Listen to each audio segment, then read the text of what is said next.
Hello everyone, good morning সবাইকে। টানা 3-4 দিন বৃষ্টি হওয়ার পরে আজকে হালকা হালকা রোদ দিচ্ছে, আবার মাঝে মাঝে মেঘও করছে, যার কারণে অনেক কাপড় চোপড়ও কাচাকাচি করতে বাকি আছে। বাট কাচবো কি না এটাই ভয় পাচ্ছি যে আমি এখনই বাইরে বেরোলাম ভিডিও করবো বলে একটু, এই জন্য দেখছি প্রচুর পরিমাণে রোদ দিচ্ছে, মানে থাকা যাবে না। আবার এক্ষুনি ঘরের ভিতরে ঢুকে যায়, এক্ষুনি আবার দেখবে মানে মেঘ করছে আর কি।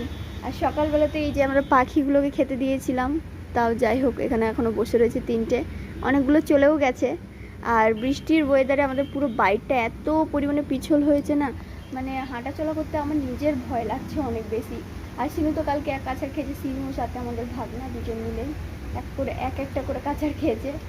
আর যাই বলো না কেন, বৃষ্টির দিনে না চারিপাশটা আমাদের পাশে প্রচুর পরিমাণে জঙ্গল হয়ে যায়। তা আমাদের এই পাশটা যদি একটু পরিষ্কার রয়েছে আমরা পরিষ্কার করে রাখি, বাট পার্লিদের ওপাশটা তো মারাত্মক পরিমাণে জঙ্গল, মানে ওটা সুন্দরবন হয়ে গেছে আর কি।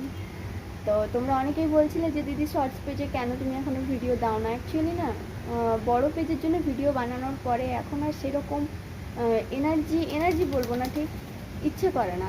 ওই যে একবার রান্না টান্না করে দিই, যে একটা ভিডিও যে হয়ে গেল, তারপরে যে নেক্সট আরও ইনস্টাগ্রামের জন্য কিছু ভিডিও বানাবো বা ফেসবুক শর্টস পেজের জন্য যে কিছু ভিডিও বানাবো, ইচ্ছেটাই থাকে না। ইউটিউবেও এই চক্করে আমার কতদিন হয়ে গেছে আমি শর্টস কিছু আপলোড করছি না।